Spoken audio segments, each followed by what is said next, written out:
Every child's success story starts here. Every student who steps into Success School shines with brilliance, sculptured by teachers, polished to perfection. अस्सलाम वालेकुम नाज़रीन, आइए नज़र डालते हैं हमारे देश की राजधानी नई दिल्ली से कुछ खास खबरों पर।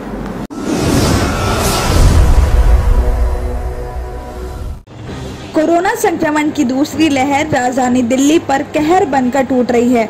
बढ़ते मरीजों की संख्या के चलते कहीं ऑक्सीजन की कमी से तो कहीं वेंटिलेटर नहीं मिलने की वजह से सैकड़ों लोगों की जान जा रही है। ऐसा भयानक मंजर पहले कभी नहीं देखा कि शमशान घाट के अंदर बॉडीज को अंतिम संस्कार के लिए 20 घंटे की वेटिंग हो। आपको बता दें कि मंगलवार को सिविल लाइंस के मेसी अंतिम संस्कार केंद्र में कुछ इस तरह के हालात थे। यहाँ पर टीन शेड के नीचे बने प्लेटफॉर्म पर 50 चिताएं जल रही थी, जबकि अंतिम संस्कार केंद्र के आसपास और फर्श पर भी बॉडीज पड़ी हुई थी। यहाँ की पार्किंग में अंतिम संस्कार के लिए आए उनके घर वालों की भी गाड़ियों की लंबी लाइन लगी हुई थी। मेसी अंतिम संस्कार केंद्र की मालिक विनीता मेसी ने बताया कि उन्होंने अपनी लाइफ में पहले कभी ऐसा भयानक मंजर नहीं देखा। जब लोग अपने घर वालों के बॉडीज को अंतिम संस्कार के लिए इधर उधर लेकर भटक रहे थे, दिल्ली के करीब सभी शमशान घाटों के अंदर बॉडीज को जलाने के लिए लोगों को इंतजार करना पड़ रहा है। सरकारी आंकड़ों की माने तो इस महीने 3601 लोगों की कोरोना से मौत हो गई है, जिसमें से सिर्फ 7 दिनों के अंदर 2267 लोगों ने अपनी जान गंवाई है।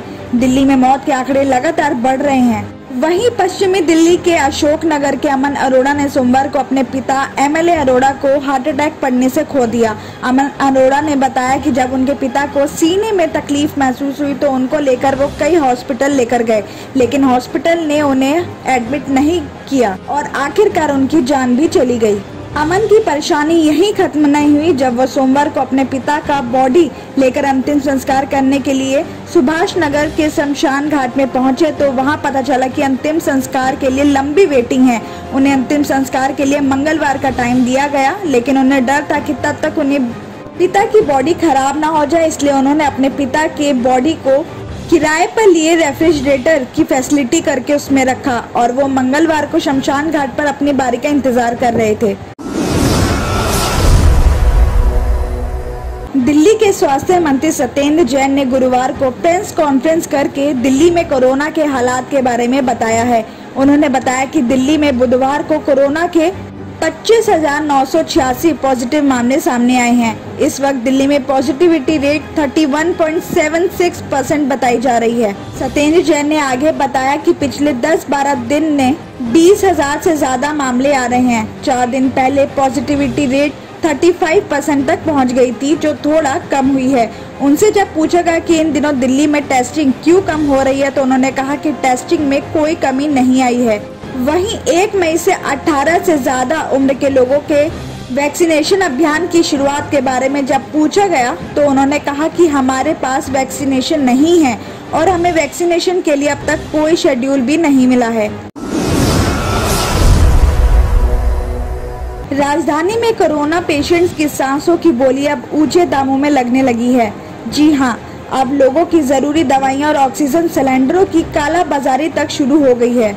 पश्चिम जिला के पंजाबी बाग थाना पुलिस ने ऑक्सीजन सिलेंडर की कालाबाजारी करने के आरोप में 2 बदमाशों को गिरफ्तार किया है। इनकी पहचान विकासपुरी के रहने वाले श्रेय ओबरॉय और शालीमार बाग के रहने वाले अभिषेक नंदा हैं। पुलिस ने आरोपियों के पास से 4 छोटे और एक बड़ा ऑक्सीजन सिलेंडर और एक 7 वर्ना गाड़ी भी बरामद की है।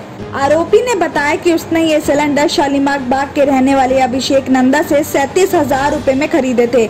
अब ये ऑनलाइन लोगों को 50,000 रुपए में बेच रहा था। पुलिस ने श्रेय से पूछताछ के बाद शालीमार बाग में छापा मारकर अभिषेक को पकड़ लिया। उसके पास से 2 छोटे और एक बड़ा कमर्शियल ऑक्सीजन सिलेंडर बरामद हुआ है। छानबीन के दौरान पुलिस को पता चला है कि श्रेय ओबरॉय का ऑनलाइन खिलौनों का कारोबार है और वहीं अभिषेक का पंखों की मोटर और ब्लेड का कारोबार है।